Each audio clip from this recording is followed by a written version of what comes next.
Welcome back to the Benjamin Dixon Morning Show. We are on the clock. Georgia Fort is not with us this morning. She is out for the entire week. But while we are on her clock, I want to mention that our sister Georgia Fort has been nominated for a Webby Award in journalism. She is a fierce, independent journalist, and we're excited to have Georgia Fort as a part of the morning show. I want you, every single listener, every supporter, to go follow the instructions on your screen right now and go support Georgia Fort. That sister has brought just a level of she's just the icing on the cake. So definitely want to support her in everything that she does. And shout out to her as she's doing the project that she is doing this week. I do want to shift gears and talk about a Black Virginia teacher who is suing a white student after continuous racist taunts. Now, this is a story that we've been keeping our eye on. I have a video that will give you the entire background, but this is coming out of Newport News, Virginia. A teacher is suing a former student after constant and incessant racist teasing. Joelle Mungo is a 21-year-old veteran history teacher at a high school and says the constant taunts were unlike anything he's ever experienced as an educator. Let's take a listen to the clip. Tonight, a local history teacher is suing one of his former students after multiple acts of racism against him. Only on 10, Michelle Wolf sits down with the Newport News educator as he describes what happened to him. In his 21 years as a history teacher at Menchville High School, Joel Mungo has never seen anything like it. Someone left a banana at my door. The banana was perfectly placed in the doorway of my door in the hallway. Mungo shared images with us that were taken 2 weeks ago, but the first instance happened in October. It happened once a month, and the last occurrence happened last week. A banana always in the same spot in Mungo's classroom doorway. So it was clearly a deliberate act. After the sixth time, Mungo told 10 on Your Side enough was enough. Mungo reported the problem to Menchville administration, who pulled up surveillance video and found the student responsible, a 10th grader in one of Mungo's classes. Gave the student a chance to come clean. I asked him, like, hey, did you do this? He said, no. He played dumb. No, I have no idea what you're talking about. So I said, okay, go down to the assistant principal. I'm the only Black teacher he has. He has 6 other teachers. No other teachers were involved. Mungo says the student's parents were contacted. He was placed on a 2-day suspension and removed from Mungo's class. Initially, supposedly when the parents were contacted, the parents seemed to be truly embarrassed. And when the student was suspended and his parents were informed, then the parents were irate. Well, I was sickened. I was highly upset. So upset, I took the next day off. I didn't go to work that Friday. Now Mungo is in the process of pursuing legal action over the racist act. Because I'm just fed up with the racism around, especially in our academic institutions, coming from the HBCUs and other colleges, the bomb threats, the nooses, the bananas, and now streaming into public education. It's time to take a stand and just let people know that it will not be tolerated. I know I'm not tolerating. You have to speak up. You can't allow it to go on, because then it will just continue to go on. Michelle Wolf, 10 on Your Side. Wow. I wanted to play that clip because, well, he said it best, right? The initial reaction from the parents, they were shocked and appalled. The student's parents, the student who was guilty of putting the banana. We'll get to racist part of it first, but it's the lack of accountability, because then when school tried to enforce accountability, that's when the parents lost their mind.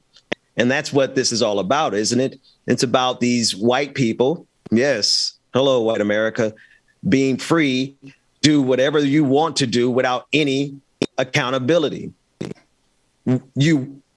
There's just a part of this country that, without a shadow of a doubt, believes that it is their constitutional right to be racist to you and you have no recourse whatsoever.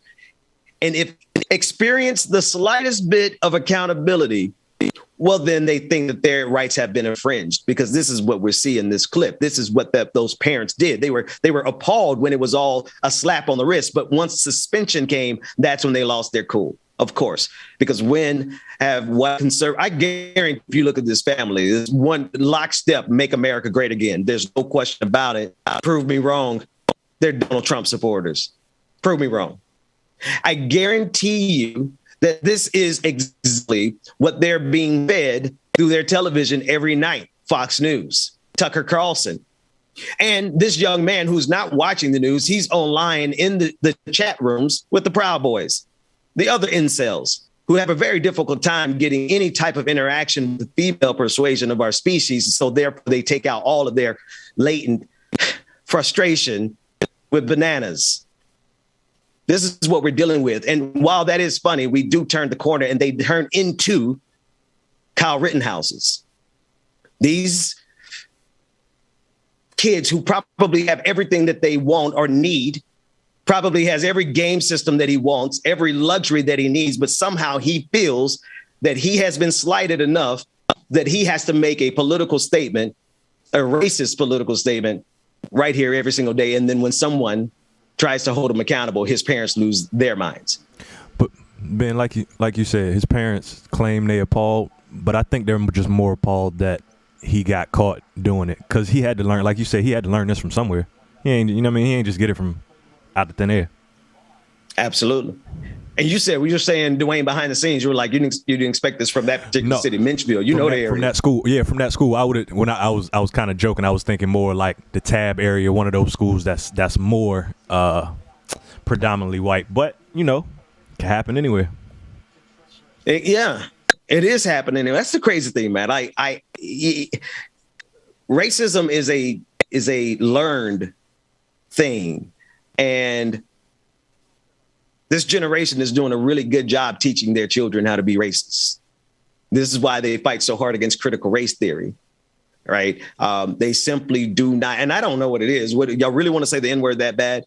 Like Joe Rogan was talking about being willing to throw away his deal with Spotify. And somebody on Twitter joked about like he really is committed to the N-word so much that he'll lose $100 million deal, right? It's so offensive to a portion of this country to have to be able to consider someone else. Oh, the absurd, the pain. Oh, it's so difficult because I have to look in your bio and figure out what pronouns that you want. You can take my friend down. It's so like, why is it so hard for some people in this country to simply consider other people just for a split second and say, oh, because I have to honestly think about your pronouns now. I've been oppressed. I have to go through a day, like white people in this country wake up and say, I have to go through an entire day without saying the N-word. I am oppressed. I have to ride on these streets next to people who don't look like me, and we pull up to the same red light together. I'm oppressed. Because what else is wrong for you in this country? You're not going to talk about, I'm talking specifically to white conservatives. What else is wrong? What's wrong in this country? This empire is perfect for you. It was built for you. Now, unless we're going to talk about the poverty in this country, the fact that there are so many Republican counties that they are drenched in abject poverty, that they make the third world look like, well, name Owsley, Kentucky, right? The highest percentage of consumption of SNAP benefits, plus the highest level of Republicanism in the country. It's like 99% Republican, 95% on public assistance. No problem. We should have public assistance. But unless we're talking about that, then you have nothing to complain about in this country. Nothing. Literally, conservatives get everything they want in this country. But the one thing that they should be arguing for, which is like a livable wage, they fight against it. You know, it's really something, and I hate to be like this, but I grew up in the South and I know these areas really well, but it's really something when you drive through parts of Mississippi and Alabama and you pull up on I've grown up poor. I know what it is to grow up on food stamps. So this is not like an elitist position, but I'm going to say, holy damn, y'all got to do something about the stuff that's going on around those corners of the Delta. While you guys are like those parts of Appalachia, of Kentucky, you guys are it is so drenched in poverty, yet you linger and hang on to the racism. David, what's up, man? Before going instead of Kentucky, go to Virginia, where a GOP official decided to take it upon himself to call for the lynching of our Secretary of Defense. That's the last story in the first segment. We can go there now, David, if you want to go there. Let's play the clip. I wasn't quite ready to go there yet, David. Good morning, everybody. This is run the clip. Let's go to see more racism. As if I needed more. See, here's one thing about David. You can notice the difference in the voices in the background. Dwayne usually says things to calm the situation. David, being the white man that he is, always wants to inflame the situation and find more reasons to make me an angry black man. Play this clip for this white man real quick, please. No, this actually, this is all a history lesson in the island. I want to give you a little history on homelessness. 1910, Hitler decided to live on the streets for a while. So for 2 years, Hitler lived on the streets and practiced his oratory and his body language and how to connect with masses, and then went on to lead a life that got him in the history books. So a lot of these people, it's not a dead end. They can come out of these homeless camps and have a productive life.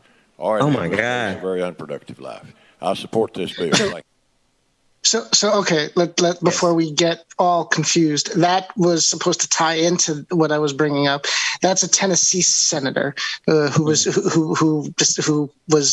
bold enough to put it on the record that Hitler made something of himself. The Virginia official is not a clip. That's IMG1 Dwayne. He posted. He posted. You don't have. Okay. That's fine. That's fine. Finish it. Finish your thought, David. So he had posted, this guy Dietrich had posted in 2021, basically calling out the Secretary of Defense. I'm at a loss for our Secretary's name. And calling not only calling him blatantly the N-word for wanting to have that stand down in the military and being right. and this is the same guy, David. To be sure, this is the same guy we just saw in the video. The guy. No, two different people. Those two different people. Okay, so go ahead, finish that. So the official the clip we just saw was in Tennessee. That was a Tennessee state senator. Okay. The Virginia official is a state Republican, I believe it's Hampton County election board official or something to that effect in the GOP party. He's been the party's called for his resignation, the local party, but he decided to take to social media in 2021 calling for the Secretary of Defense's lynching because he was going after white supremacy in the military. That's the I have that story here. I see that now. You know, David, the thing is that we're well past the stage where politicians are held accountable for literally anything.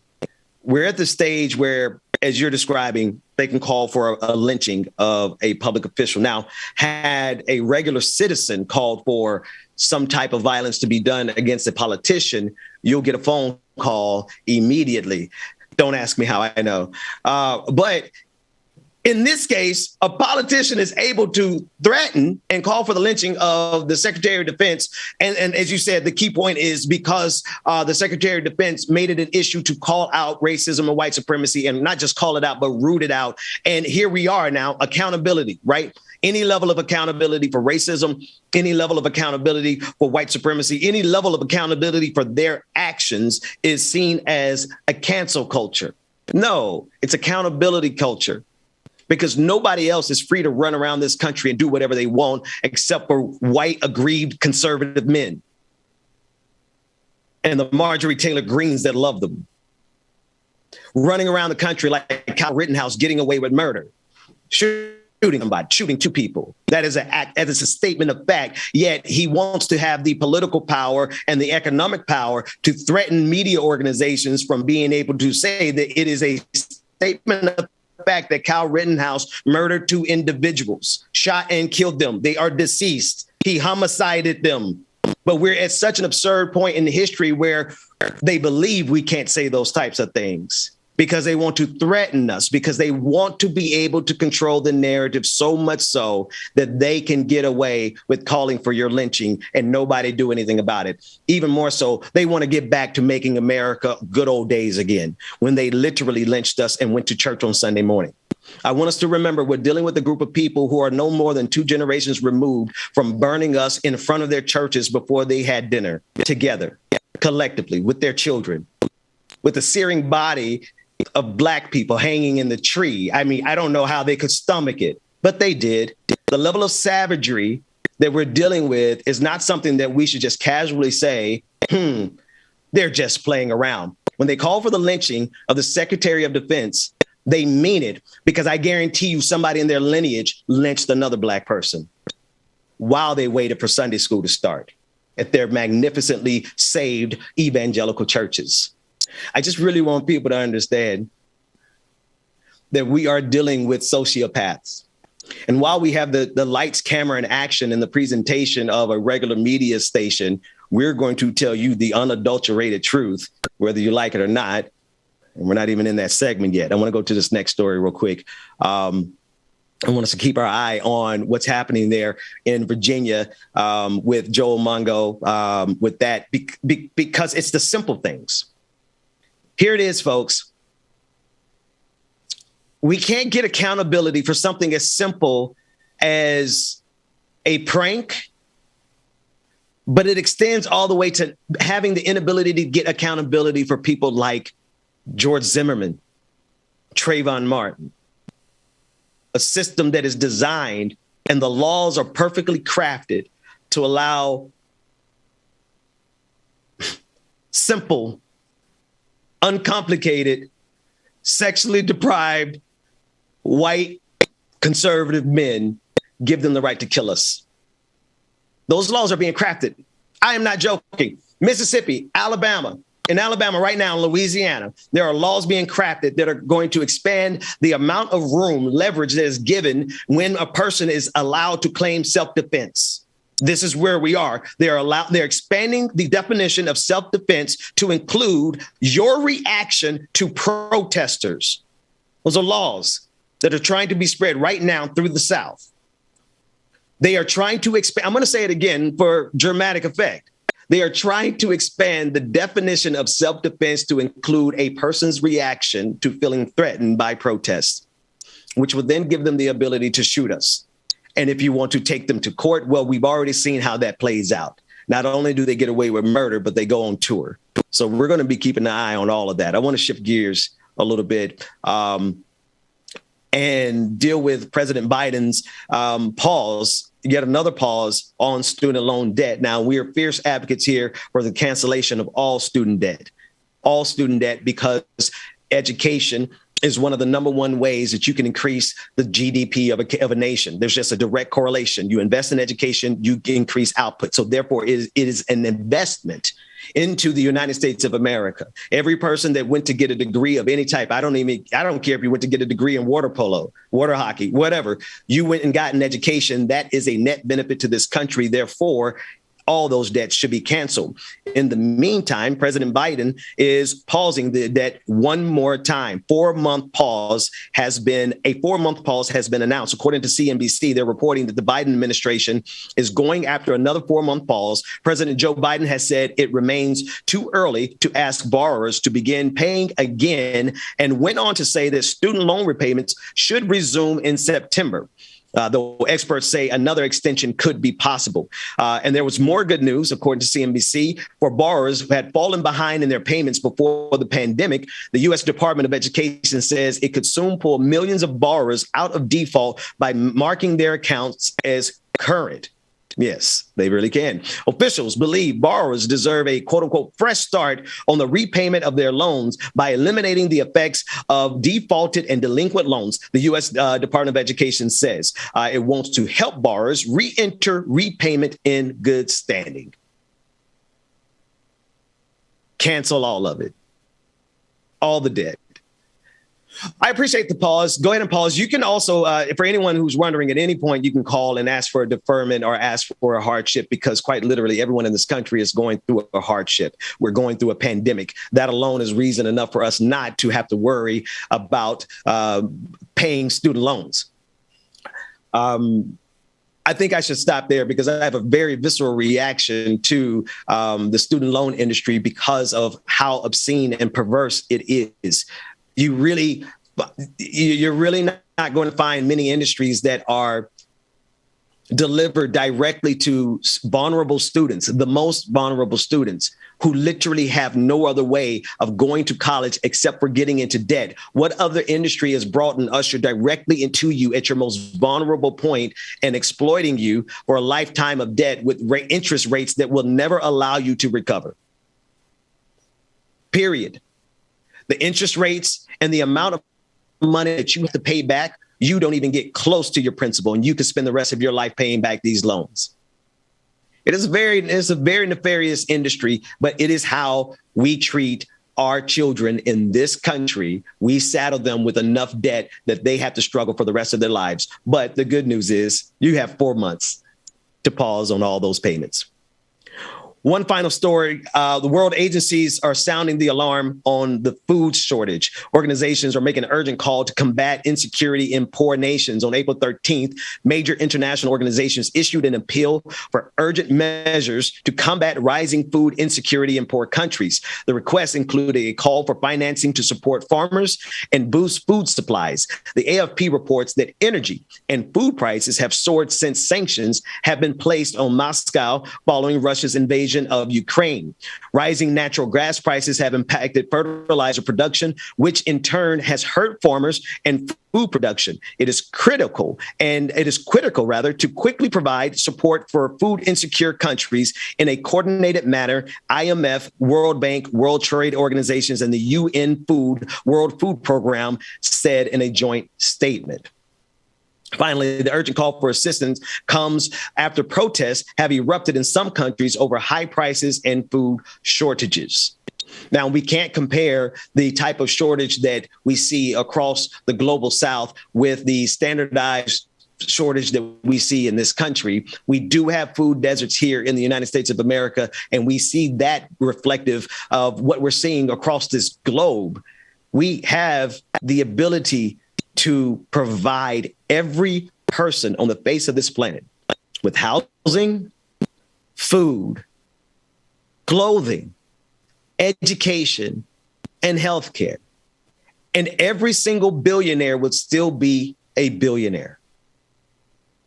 Every single corporation would still be able to hit their quarterly profit margins. There's absolutely no reason that we have to have the conditions where people are food insecure or starved, but for the ambition and the ego of men, but for the war that's happening in Ukraine. But I want to absolutely be sure the food insecurity started long before Vladimir Putin decided to invade Russia and invade Ukraine. The food insecurity has been a standard position in our world order. We have become accustomed with a certain portion of our civilization not having food to eat.